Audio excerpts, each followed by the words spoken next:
Broads Media.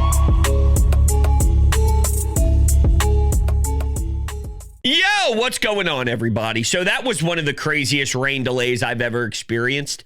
2 hours and 45 minutes? What are we doing here? With teams traveling, with having another game later on today, this puppy wrapped up at 1 something in the morning. They're going to be playing the St. Louis Cardinals today. It went extra innings. They already have a thin bullpen.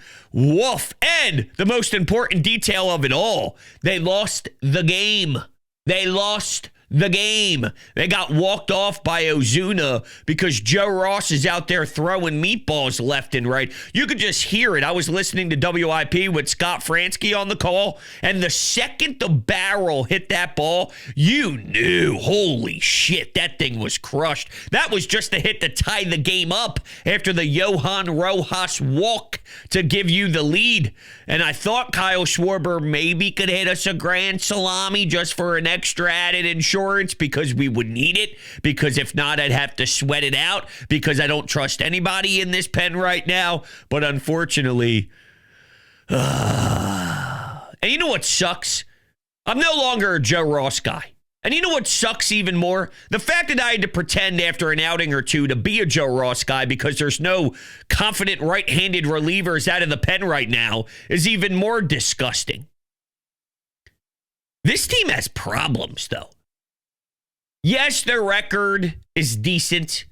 Yes, it was just a loss on the road to a hungry, determined Braves team that needed it badly because of where they are in the standings. But the truth is, they cannot get hits with runners in scoring position by some big, prominent guys, which really hurts you.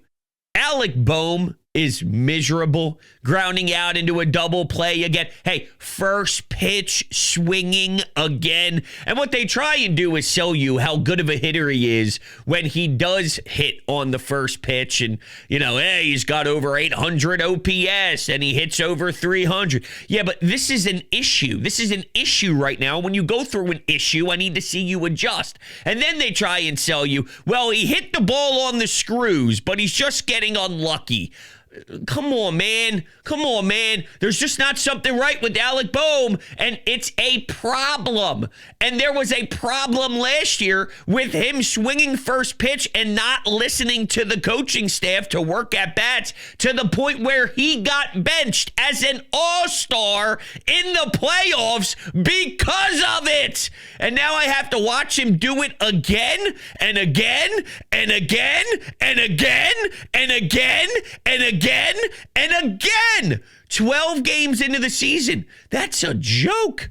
Also, Brandon Marsh is regressing nonstop. This actually feels like 2 separate games, the before the delay and after the delay, but you probably wouldn't have even been in those damn extra innings if you were able to execute better throughout the first 6 innings or so. Marsh had a double play right before Kyle Schwarber hit that nuke, so you could have tacked on a bunch of runs. Instead, it was only a solo shot. Nick struck out with bases loaded. He struck out 5 times. 5! And it was the right call, by the way, to move Alec Boehm down and to put Nick as protection for Bryce Harper because, well, Boehm is just not usable and not efficient currently anywhere close to the middle of the order, let alone anywhere near the bottom of the order currently. But for Nick to finally get that nod after putting together what I thought was reasonable ABs and to turn right back into the monster that is, the guy that swings at crap that I hate, the guy that's miserable, how do you just instantly return to that level? You putting too much pressure on yourself to try and do damage? I don't know. I don't think Nick ever even feels that way. I just think Nick approaches every at-bat the same no matter what. Let me try and mash baseball. So if you can do it well at 7-8 in the lineup, how the hell are you failing when you got plenty of chances here with base runners on? You're behind Bryce Harper. Man, 5! He struck out 5! He somehow performed worse than Alec Boehm. What else happened? Oh, Bohm first pitch swinging in the double play. The only positives I had, besides the Kyle Schwarber on pace for 1 billion home runs this year out of the first 6 innings prior to the 2-hour and 45-minute rain, was Luzardo with the pickoff move, with the bunt defense. That's a couple of plays now in a row we've seen on the bunt defense. That's been spectacular. And that 14 at-bat pitch to Matt Olson that resulted in a double play. If you're going to be grinded down, if you're going to be battling and it's a 14 pitch AB to a star like Matt Olson, you got the best result from it. You were able to earn yourself 2 outs from it. And I just thought that was like a remarkable moment in the game. But of course, nobody really cares about that, I guess. And nobody even remembers that happened. But that sure as hell did happen. And I thought Luzardo, for him to grind, always something I watch is when a pitcher has to grind, what's it look like? Because I value that tremendously. And 6 innings, 1 earned run for his 90-plus pitches. We've seen him be more efficient. We've seen him throw gems where he strikes out 11 and he's just on another planet. But for him to be able to look that sharp throughout some traffic and having to deal with a lot of noise on the bases, and, you know, he had to deal through some things with those innings, I think that is a really good sign of someone who's just a bulldog, who's locked in mentally. Maybe could sit down with Alec Bohm for a little bit and give him some information because, man, he needs it. Look, this team barely did anything in regards to getting hits after the 6th inning. I remember listening in. They're going, yeah, their last hit was JT Realmuto. Ha! That was 4 hours ago! I wasn't even having fun. I wasn't. At some point, I'm going, come on, wrap this thing up. You got an extra guy on second. I'm watching Tanner Banks come into the game. He's getting out of jams. How about this? I'm watching Romano. Romano's even coming in the game and doing his job. I'm going, well, this has to be a Phillies win. You're telling me that Tanner Banks and Romano are succeeding. This has to be a series win. And with a blink of an eye, dude, they pitched Carlos Hernandez. The guy hasn't picked up a ball in real game action in literally almost 2 weeks. And he's out there getting the job done. Once you start seeing those level of pitcher, and by the way, the fact that these are the pitchers we're talking about, big picture talk here, woof. I'm scared. This is where I'm a little bit on the I don't know how to feel about it side of things. Lately, you've had the starting pitching, which is good. And that's always going to be a part of this team based off of the roster construction, which is a great start. But from a hitting perspective, it's been Kyle Schwarber hitting a lot of homers. It's been Trey and Bryce saving you in game 2 of this series. And then what? So your stars have helped you along the way. And Bryce hasn't really even ripped the cover off the ball that well. He just had that moment against the Braves in game 2. Trey, he's far from the problem. I actually think I've seen some improvement defensively, and I think he's been fine. I don't really have any reasons to crush Trey Turner so far through the first 4 series of the game of the season or so throughout these games. So I give him a lot of credit for that. It's been fine to this point. He's far from on my radar based off of everybody else who is pissing me off big time with these Phillies uniforms on. Boom, Marsh, Rojas. I just can't stand it. But my point is this. Is it a problem that they are being saved by the superstars? Or isn't that why you have superstars? Do you know what I mean? If I look at it as, well, Kyle, Trey, and Bryce have done their job. And Bryce hasn't, by the way, fully. But he had that moment against the Braves. So I'm just saying he saved you against the Braves, and that's great. And that's what superstars do. If that's what they do, and that's why you pay them, and that's why they win, is it a knock if that's how they win? can you sit back and say, well, the only reason why they're winning is because their superstars are carrying them with a bunch of BS behind them and with a bunch of underachievers behind them? If they do their jobs respectfully, not that everybody gets off scot-free and they don't have to worry about doing their jobs, but isn't that the point of superstar power? You can't complain that the only reason why this team won a few games is because of the excellence of the home run ball by Kyle, or Trey hitting a nuke in the 9th inning to give you separation against Iglesias of all people. Just wow, phenomenal, left field, over the wall. Do you know what I mean? But the truth is, as much as we walk through this here, and I already know the answer, it's a full team effort. You need Bohm. If this team's going to win a championship, you need Bohm. If you're trying to win a World Series, you need Boom. You need Nick to not strike out 5 times. You need JT to provide us a lot offensively. You need Brandon Marsh. He's literally getting worse and worse and worse and worse. I've already stressed this, but I want to do it again because it really does paint a picture in my eyes that is so telling it's not even funny. It's a painful result that you're about to get, but it is the truth, and it truly defines how bad of a spot Brandon Marsh is in. He does not know how to beat out Johan Rojas for a starting job. Do you know how bad you have to be to not be able to beat out Johan Rojas for a starting job? You're so bad. You're so bad. So bad. Someone called into me the other day and said, you know, I know he can't bat against lefties, but I'm starting to think that he can't bat against righties. I got news for everybody. If he can't bat against lefties and he can't bat against righties, what's he do? What's he do? One thing I don't want to forget about Romano, though, as I look down and I go, oh, let's not forget about that. He went up against Austin Riley, Ozuna, and Matt Olson. Hey, it's not the outing people are talking about today on Friday morning, reacting to the series. But maybe there's something to it. Maybe there's something to it. Maybe velocity up a little bit. Maybe there's something to it. I'm just spitballing. I'll tell you what there is something with, though. My lawn. And Green Lawn Fertilizing is who I can thank for making sure that my lawn is recovering big time, because I desperately needed it. And it is just gorgeous to see it over time starting to do its magic, starting to work, starting to see my grass. One of my neighbors came out and said, "What'd you do?" And I was like, dude, Green Lawn Fertilizing. Then they made the phone call. Now they're starting to get in with the action.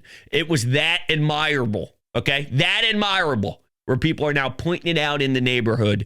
Listen, they are based in the Philadelphia area and the best in the market. Experts in New Jersey, Pennsylvania, and Delaware, and they are so knowledgeable. They've created their own blend that has your lawn recovering. So, the first round is super important to lay the groundwork for the rest of the season. Green Lawn Fertilizing is offering 2 free treatments and 10% off for all of you out there right now. If you click the link down below in the description, it will take you right to their website through my link. It'll tell them that Bro sent you. It's a no-brainer. Seriously, get started.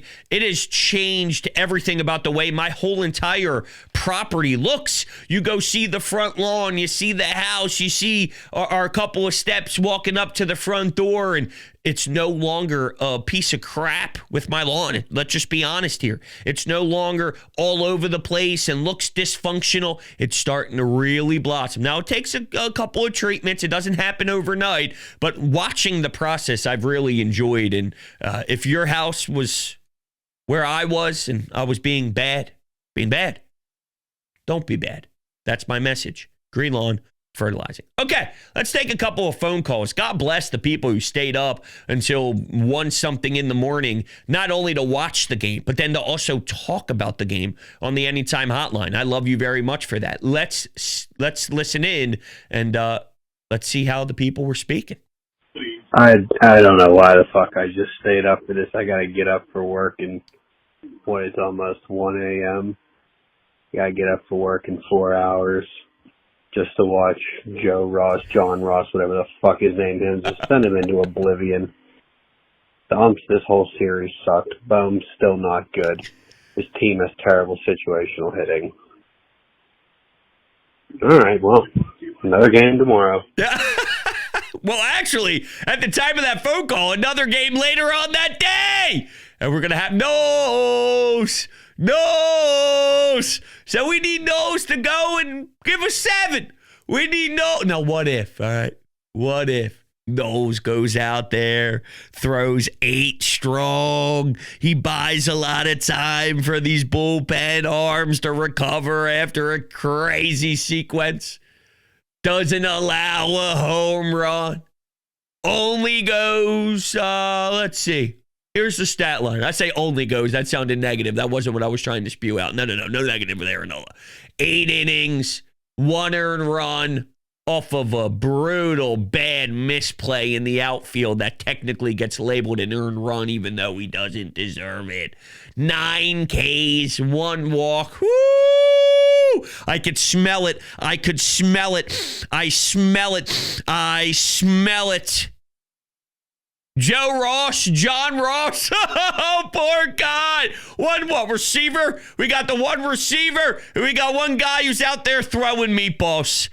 Oh, it's a damn shame. Now, I wonder how that man feels. I appreciate the call. Waking up 4 hours later and then heading to work. Hopefully, it's not a hard labor job. You got to put on the steel toe boots. You got to put on the pants, the high-vis shirt with the hard hat, and you're on the roofs putting in solar panels as a union electrician. Hopefully you can sit back, have like 9 cups of coffee sitting at a desk, typing away where the fingers may get a few cramps because you're dehydrated. But that's a little bit easier of a transition after staying up through chaos and madness to lose a game.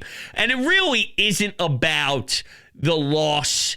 It's more about what you've seen now through 12 games of a bigger sample size. And I tried explaining this before the season began. When the idea is, and the pressure is on with this core to win a championship, not that the regular season doesn't matter. It's more about what you learn throughout the process of these games. And the vision is championship. It's not being a good team. It's not being a competitive team. It's this team right now, as currently constructed, needs to win a title to maximize this group because they're only getting older, and the guys like JT and guys, even though like Schwarber isn't slowing down on a contract year, and John Heyman's talking about him feeling like there's going to be an extension and wouldn't be surprised. So even if he is getting older, I still think his game translates to I just mash and I just hit bombs and I just hit nukes and I'm going to be fine as a DH. So I'm not really worried about his age. But all these guys, they just keep getting a year older, and it's such an awkward spot to be in. There's so much pressure after these postseason runs.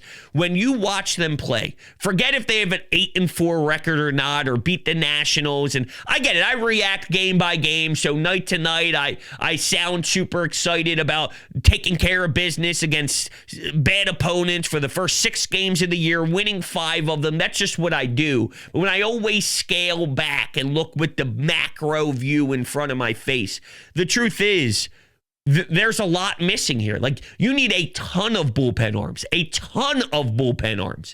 And you know what one of the last bullpen's arms were that you went out and got? Tanner Banks. Someone called into WIP last night and called him White Flag Banks. When White Flag Banks comes in the game, you know the game's over. That was an acquisition by Dave Dombrowski to try and bolster up the bullpen. Yet we view him as White Flag Banks. Now, he actually got through that. So when you think you get through White Flag Banks and all these other guys like Romano through the heart of the order against the Braves, you think that this game has a chance to have a W next to it on the win column. But that doesn't really hide the fact that you need so much help out of the pen. God forbid something happens to the 2 arms that you actually feel good about in Matt Strahm and Jose Alvarado. So who knows what happens if something detrimental goes with them. Yeah, Ranger Suarez finally had a nice rehab start. That was good to see. But here's the thing. People say, like, put him back in the starting rotation, make Walker a relievement. A long reliever. That doesn't help. Making time. We have long relievers that stink. And I know Walker hasn't technically stunk, so if you need a long relief, but long relievers go in when you're getting shelled, you need to eat a bunch of innings up, and I'm not worried about that role. I need a real role. So I'm in favor of keeping Walker in the rotation until he starts to diminish, which probably will happen, and then this conversation means nothing anyway. I'm up, shut up, I'm up, shut up. Did that last time, too. And I lost my train of thought. Oh, but Ranger in the pen can actually be a real serious option late to help you win games. At that point, Taijuan Walker would be not useful. We need to get useful arms. So get your 5 innings out of Walker. Get your 4 2/3 out of Walker. Ranger with the back problem coming off of how they're going to baby him anyway. You're not getting 8 innings out of Ranger Suarez. 7 innings, 7 2/3 out of Ranger Suarez as a starter right now. So that's how I would have prepped. But you need arms. Bohm and Marsh, there's some serious, serious issues going on with this team that isn't going to be hidden because of a 8-4 start. All right, let's take one more call. I'm very ready to say that this team is not good enough. I've actually been saying it now. I'm not even remotely close as you. I don't think they're going to make the playoffs. Which, bros, if you do hear this news on your podcast, I know you're going to be like, what? I don't see it. I don't. You lose. You can't lose that. That dude, Joe Ross, I hope he never touches the baseball again. The dude blows. I mean, you give up a double and then boom, done, home run, it's over. The guy can't throw, okay?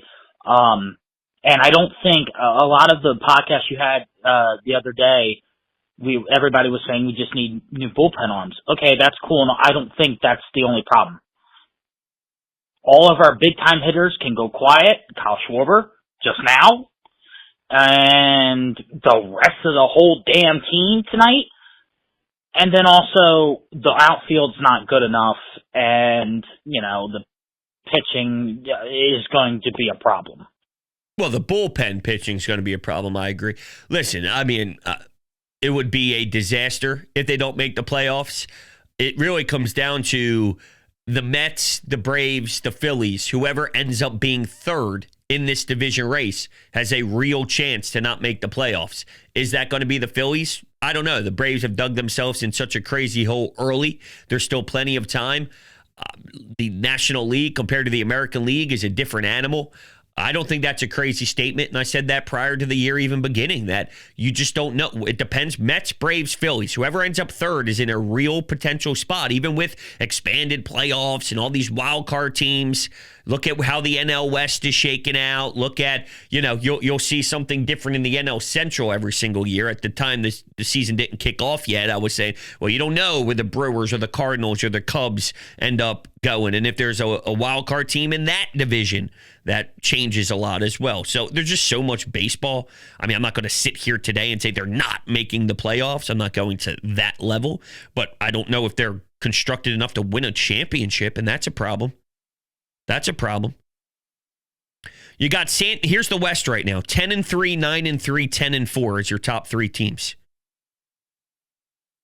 And with the Phillies and Mets both at 8-4 right now, the Braves finally winning a series. Who knows? Now, let me be very clear. I don't think that's going to happen. I don't think they're not making the playoffs. But I can go as far as saying this team's too flawed to win a championship right now. And I don't know if you can fix your entire outfield and fix your entire bullpen and fix the same issues that I've seen out of Nick Castellanos, the same issues I've seen out of Marsh, the same issues I've seen out of Bohm. I don't think you can fix all of that right now as the season already began with anything that you do. So that's the bigger frustration point than anything else. That's the bigger problem.